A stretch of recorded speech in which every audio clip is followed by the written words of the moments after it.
toi et aux hommes de peine. Et à nous, bien sûr. Et cul sec, Marie. Elle est chavirante, elle est merveilleuse. Sous couvert donc de raconter cette vie, il était important pour nous de mettre en avant des thématiques qui résonnent encore aujourd'hui. Parce que t'es un bon mec, le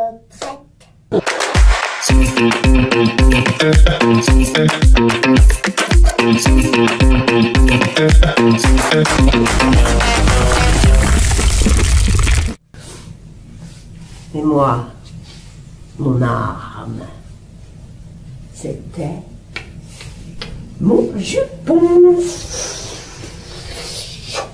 Est-ce que tu bois de l'alcool, ma belle? Oui?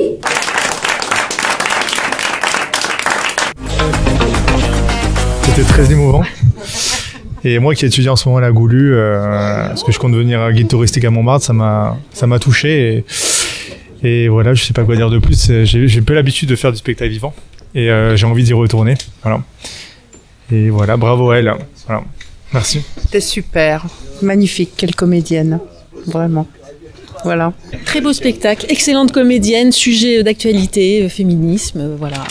C'est merveilleux, faut venir. C'est une vraie leçon d'acting. C'est une comédienne incroyable. Elle va vous faire vibrer, rêver, rire, pleurer. Elle est chavirante. Elle est merveilleuse. Voilà, venez, la mise en scène est canon, tout est canon, l'histoire est incroyable. Voilà, venez nombreux. Ouais, c'est ça, les part donc à la guerre. Et disparaît de ma vie. Je vais aller boire un petit coup au scarabée, tiens. Avec mes copains homo. Oui, je sais, c'est pas bien vu pour les femmes de picoler. Eh ben moi, j'ai besoin de m'en jeter un petit derrière la cravate. De temps à autre. Puis au moins, quand je suis avec mes copains folles, pour une fois, c'est pas moi la plus scandaleuse. Je suis Delphine Gransart, je joue donc Louise Weber dite la Goulue au théâtre de l'Essaillon. Ouais, de toute façon, moi je suis trop libre. Je supporte pas les contraintes. J'en ai soupé. Non, moi je suis comme l'alouette des blés.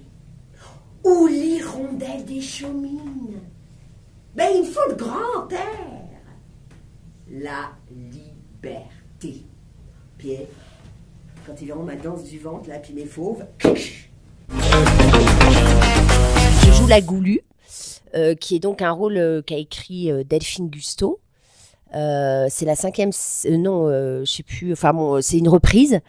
Et donc, je raconte la vie de cette femme à rebours. Et donc, le parti pris pour nous, ça n'était pas de raconter sa période qui l'a rendue célèbre, c'est-à-dire sa période de cancaneuse, mais de vraiment balayer toute sa vie, puisqu'elle a eu une vie incroyable. Et finalement, sa période au Moulin Rouge, donc, n'a duré que 4-5 ans dans sa vie, alors qu'elle a vécu jusqu'à 63 ans.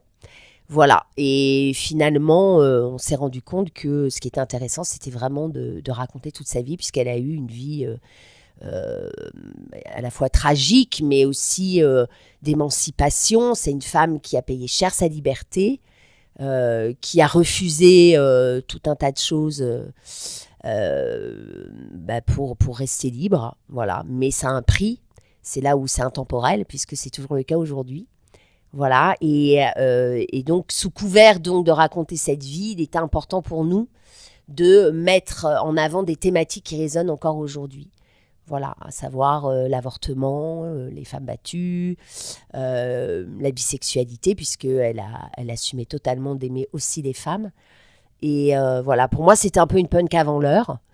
On parle beaucoup de féminisme, c'en était une, même s'il n'y a pas de traces de militantisme de sa part. C'était une féministe bien avant que ça devienne un enjeu politique. Voilà, et donc pour ça, je trouve que c'est une femme très moderne. Et j'engage vraiment les jeunes femmes et les jeunes hommes aussi à venir découvrir la vie de cette insoumise.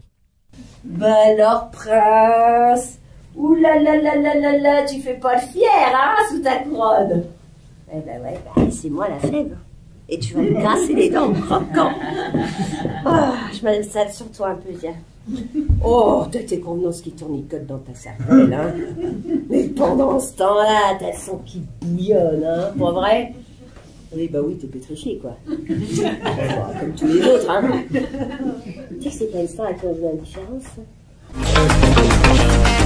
Alors pourquoi j'ai accepté ce rôle que m'a proposé Delphine Gusteau, c'est parce qu'à la base, moi, je suis pas tellement fan des biopics. Souvent, ce que je reproche aux biopics, c'est que les gens sont dans la narration, et là, c'est pas le cas, puisque les gens vivent en temps réel les situations avec moi.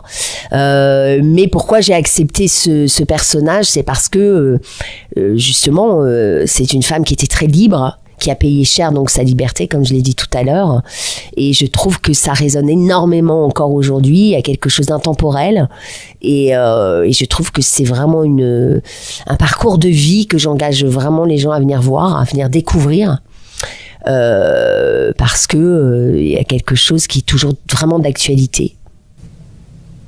C'est pas dangereux. Ça me repose.